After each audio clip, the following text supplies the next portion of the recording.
A tiny, brilliant flake of metal is pulled out of a wet pile of underground debris 70 feet beneath the top of the mesa. As the team brings a magnet close to it, the shard violently leaps into the air, clinging to the metal with a visible coating of heavy rust. If you think the secret of Skinwalker Ranch is just a highly edited reality show filled with empty jump scares and fake drama, you have been completely blinded to the massive data drop that just occurred. In Season 7, Episode 9, Up in Smoke, Travis Taylor and the team hit the field to smoke out the truth behind the bizarre subterranean connections at Homestead 2. But what starts as a routine drilling operation turns into an absolute psychological battle against a hidden metallic layer that shifts locations completely out of nowhere. In exactly 3 minutes, I am going to show you the precise moment Dr.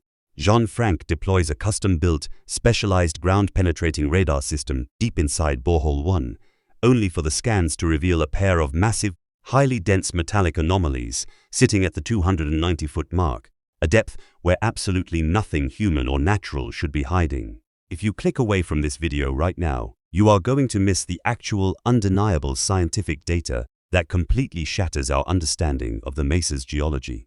This specific breakthrough blows the lid off everything the team has been trying to map all season long. By the end of this video, you will see why this discovery has left Erik Bard completely speechless in the command center, forcing the team to face a physical presence that is far older and more advanced than anything in our history books. Hit that subscribe button right now and turn on all notifications. We dismantle the world's most heavily guarded secrets and break down the raw telemetry every single week. And you don't want to be left in the dark when the truth finally comes to light. Get ready, because the data coming out of the dirt in this investigation is truly chilling. The operation starts early in the morning at the top of the mesa, with the heavy drone of the AAA drilling rig echoing across the canyon. Travis Taylor, Erik Bard, and Thomas Winterton are hyper-focused on a very specific target zone, a shallow anomaly sitting right around the 30-foot mark. They genuinely believe this is the absolute sweet spot where they can finally bridge the gap and touch the mysterious object buried inside the rock. But as the drill operator pushes the massive machine down, the results take a turn that leaves the entire crew completely on edge. They pull up the spoils from vertical borehole 3, the exact spot where they previously pulled up those bizarre, unexplained ceramic materials. Travis and archaeologist Chris Roberts bring a heavy magnet over to the pile of freshly dug dirt, and the reaction is immediate. Tiny, jagged pieces of rusted metal fly out of the dirt and snap directly onto the magnet. This isn't a loose nut or a broken piece of the drilling rig. The texture, the elemental properties, and the deep layer of oxidation prove that these shards have been resting inside that rock matrix for an incredibly long time. But how does a highly processed artificial metal alloy end up embedded inside a natural sandstone formation that is millions of years old? This is where the team gets a massive reality check. Erik Bard examines the shards on the work table and confidently states that they are dealing with artificial, manufactured materials. It is a smoking gun that completely eliminates any theories about standard geological formations. Stop right here and comment below. Do you think these metallic flakes are remnants of an ancient, non-human technology that crashed into the mesa? Or are we looking at a highly classified, subterranean military bunker? Let me know your theories right now. Keep these metal shards in mind, because in just a few minutes, we are going to look at the massive roadblock the drilling crew hits when they try to go even deeper. With the discovery of the metal flakes fueling their adrenaline, the team pushes the drilling crew to punch a fourth, 2-foot-wide vertical borehole right next to the active zone. They want to physically break through the ceiling of the anomaly and get a clear camera down there. But the mesa has a notorious reputation for fighting back whenever researchers get too close to its core. The heavy diesel engine of the rig screams as it grinds past the 40-foot mark. The hours tick away, the sun begins to dip below the horizon, and the tension at the site becomes thick enough to cut with a knife. Finally, at 4:37 p.m., the drilling coordinator steps off the platform and signals for a total shutdown. They have drilled well past the coordinates where the object is supposed to be hiding, and they found absolutely nothing but empty dirt and natural stone. This doesn't make any sense to me, Travis Taylor says, throwing his hands up in absolute frustration. The data doesn't lie. Multiple independent radar scans, LiDAR maps, and seismic tests have proven a massive object is right there. Yet, when they physically look for it with a drill bit, it's completely gone. It feels exactly like that classic sci-fi trope, where a cloaked object shifts its position the moment a physical probe tries to touch it. If your mind is already spinning from this bizarre anomaly, make sure you are subscribed to the channel. We are tracking every single piece of data from this season, and the cover-up is unraveling faster than anyone expected. Erik Bard realizes that standard drilling isn't going to cut it anymore. They need a totally new way to look inside the mountain without blindly destroying the evidence. Keep this sudden drilling failure in mind, because what happens when they bring a specialized radar system back to the ranch will completely melt your brain. Consider this your absolute, non-negotiable warning. We are about to dive straight into the raw, uncensored data from the second half of this investigation, including the exact depth readouts and the chilling results of the secret audio test at Homestead 2. If you want to keep the final twists a surprise, turn back now, because we are laying out the entire blueprint of what the team discovered. Let's look at what happened 3 days after the drilling failure. Recognizing that they are dealing with a completely unexplainable defensive barrier, the team invites Dr. Jan Frank back to the ranch. He doesn't just bring standard off-the-shelf equipment. He arrives with a custom-designed, highly shielded, ground-penetrating radar unit built specifically to survive the intense electromagnetic interference of Skinwalker Ranch. Travis and Caleb Bench head down to the base of the mesa, rigging up a complex rope and pulley system to manually lower Dr. Frank's brand-new radar device straight down the throat of Borehole 1. They slowly drop the device into the dark shaft, step by step, mapping the interior structure of the rock in real time. When the unit reaches the bottom and they pull the telemetry up onto the screens, the data leaves the entire science tent in an absolute state of shock. At the 80-foot mark, the radar registers a massive, dense anomaly that validates their original theories. But as the scan continues down to the bottom of the log, the screen paints a picture that turns the entire investigation upside down. At the 290-foot mark, deep within the bedrock of Borehole 1, are two massive, geometrically perfect anomalies. And according to Dr. Frank's immediate analysis, they are indisputably metallic. Stop what you are doing and comment below. How do you explain two massive metallic structures resting nearly 300 feet inside solid, unbroken rock? Is this a natural deposit of rare elements, or are we looking at an ancient facility hidden beneath the ranch? Let's get the debate going in the comments right now. But wait, the mesa isn't the only place where the ranch is waking up.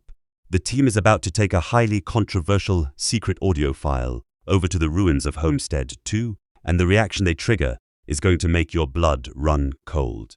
Stay tuned, because we are about to reveal the hidden audio frequency that the team broadcasted into the dark. With the mind-boggling radar data from the 290-foot mark locked into their servers, Travis, Erik, and Thomas meet up outside the command center with Jim Royston. Jim has brought a highly specialized insulated equipment box containing a high-output acoustic projector and a series of hypersensitive audio analysis nodes. They are heading straight into the dark heart of the ranch's history, Homestead 2. But this isn't a standard audio frequency test.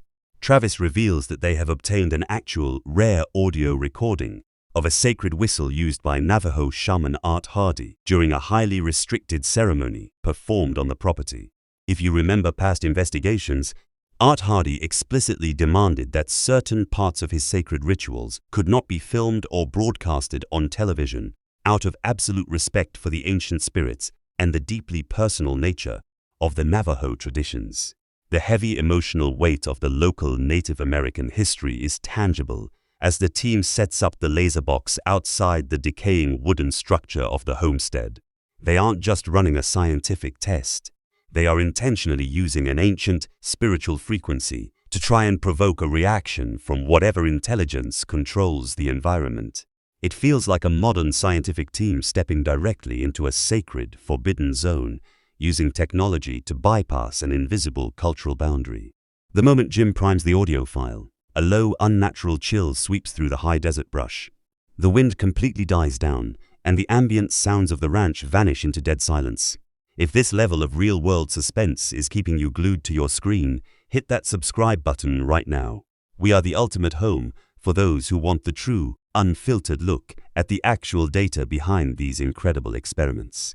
But the second that sacred whistle frequency blasts out of the acoustic projector, the equipment doesn't just capture a sound, it triggers a physical reaction that forces the security team to step in. Keep watching, because what happens next is a direct confrontation with the unseen. The sound of the Chauvin's whistle echoes through the empty rooms of Homestead 2, vibrating the old, weathered wooden planks. The team stands in a tight circle around the equipment box, their eyes glued to the real-time audio spectrographs on their tablets. And then, the thermal cameras capture something that looks like an absolute glitch in reality. A heavy, dense cloud of localized thermal energy, appearing as a bright white-hot mass on the screens, begins to slowly pour out of the floorboards of the abandoned house. It isn't actual smoke. There is no smell of fire, no soot, and no visual haze in the air to the naked eye. But under the infrared spectrum, it looks like a massive column of thick, billowing smoke, rising directly into the center of the structure. The air pressure inside the homestead drops so rapidly that the plastic housings on their sensors begin to visibly warp and crack. Travis Taylor's handheld meter starts clicking aggressively, registering a massive spike in localized microwave radiation that threatens to fry their data links. "We've got a massive surge," Travis yells, pulling his coat tight as the temperature inside the structure drops by 15 degrees in an instant. Something is pushing energy up from the ground right beneath our feet. The ranch is reacting directly to the spiritual frequency. It's as if the ancient whistle acted like a literal key, unlocking a hidden reservoir of energy buried deep within the soil of Homestead 2. Before we reveal the terrifying visual that Erik Bard's metaframe technology captured hovering just outside the fence line at that exact second, comment below. Do you think it's safe to weaponize ancient spiritual rituals for the sake of a scientific investigation? Or is the team playing with a force they don't understand? Hold on to your seats, because the ranch is about to send a massive warning shot across their bow. Back in the command center, Erik Bard's high-tech metaframe surveillance system, which uses a network of synchronized cameras and AI mapping to track the entire property, flags a critical alert at a completely unexpected area of the ranch. While the ground crew is completely distracted by the thermal smoke at Homestead 2, something else has just materialized near the North Ridge. The security monitor shows a massive, perfectly circular distortion floating just 20 feet above the ground. It isn't a solid craft and it isn't an airplane. It looks like a spinning, shimmering lens of distorted gravity that is actively bending the light of the desert landscape behind it. It is a phantom target, completely invisible to normal sight, but showing up clear as day on the multispectral metaframe sensors. The Anomaly is completely motionless for nearly 2 minutes, as if it is actively monitoring the team's experiment at the homestead from a safe distance. It is a highly coordinated surveillance response from an intelligence that is constantly one step ahead of the researchers. Travis runs back to the command center, his face pale as he looks at the recorded playback on Erik's terminal. "It's a drone," Travis says, pointing to the edge of the gravitational lens. Or a portal. Whatever it is, it appeared the exact millisecond we started broadcasting that whistle frequency. If this mind-bending escalation is giving you goosebumps, subscribe to the channel right now. We are breaking down every single layer of this Season 7 data drop, and the evidence is getting too massive to ignore. Stay with me, because we are about to look at the jaw-dropping radar returns from the deep mesa structure that explain exactly why the drills keep missing. While analyzing the metaframe data, Dr. Jean-Franc drops another massive truth bomb regarding the metallic anomalies sitting at the 290-foot mark beneath the mesa. He runs a material frequency analysis on the ground-penetrating radar reflections, comparing them to known elements on the periodic table. The results don't match standard iron, copper, or gold deposits. The density and the way the radar waves bounce off the material suggest a highly specialized, layered structure, almost like an engineered metamaterial designed to absorb and deflect high-frequency radio waves. This is the exact same material signature that has been documented at famous UFO crash sites around the world, from Roswell to the coast of Chile. This isn't just an unexplained rock formation. This is material, physical proof of an artificial, highly advanced metallic installation buried so deep inside the earth that it would require modern tunnel boring machines to reach it. This is the absolute smoking gun of Season 7. The team isn't just hunting for a theoretical anomaly anymore. They have mapped the actual, physical boundaries of a massive underground structure. Pause the video and comment below. Do you think this 290-foot deep metallic structure is a dormant extraterrestrial spacecraft that has been buried for millennia? Or is it an active power station fueling the ranch's cloaking field? Let me know your thoughts in the comments. Keep your eyes locked on the screen, because we are about to witness the shocking conclusion of this episode's investigation. This is the moment where the dual investigations at the Mesa and Homestead 2 collide into a terrifying, high-frequency climax. With the thermal smoke still rising on the infrared cameras and the metaframe anomaly lingering over the North Ridge, Travis Taylor decides to link the two test sites together, broadcasting the Sham's whistle frequency simultaneously from both the command center and the top of the Mesa drill site. The moment the dual transmitters sync up, sending the frequency pulsing across the entire 512-acre property, the ground beneath their feet begins to violently thrum. A high-pitched, metallic shriek erupts from the communication headsets, forcing the crew to rip their earpieces off in absolute agony. On Erik's monitors, the RF analyzer screen lights up like a supernova, registering a massive, coordinated surge of energy looping directly between the 290-foot metallic anomaly in the Mesa and the foundations of Homestead 2. They have successfully mapped the circuit. The two locations are physically and energetically connected by an underground grid that has just been forced into full operational capacity. The feedback loop is so intense that the main power breakers in the command center violently trip, plunging the room into absolute darkness as a thin smell of ozone fills the air. "We've overloaded the system," Travis screams over the roaring hum of the static, throwing his hands over his head as a localized electromagnetic pulse shorts out their digital cameras and tablets in an instant. This is easily one of the most significant and dangerous direct reactions the team has ever provoked from the ranch's hidden infrastructure. If you agree, hit that subscribe button right now to support our mission of uncovering the raw data. Do not leave yet, because the final segment of this video explains exactly what this means for the future of the ranch. So, what does the resolution of Up in Smoke actually prove about the overarching mystery of Skinwalker Ranch? The discovery of the rusted metal flakes in the drill spoils, the mapping of the 290-foot deep metallic structures, and the violent thermal reaction to the sacred shaman whistle proves an undeniable truth. Skinwalker Ranch is not just a site of random, chaotic paranormal events. It is a highly sophisticated, engineered installation operating on a scale that defies modern public science. The Homesteads, the Mesa, and the North Ridge are all linked by a massive subterranean network that responds directly to specific electromagnetic and acoustic frequencies. We aren't just observing a mystery anymore. We are looking at an active underground facility that tracks the team's movements, deploys cloaked surveillance platforms to monitor their tests, and weaponizes its own energy grid to protect its deepest secrets from being dragged into the light. The team didn't just find an anomaly. They successfully turned on a part of the machine. I want to hear from the true believers. Do you think the team will ever find a way to physically reach those metallic objects at the 290-foot mark? Or will the government step in and seize the data before the season ends? Comment your final theories below.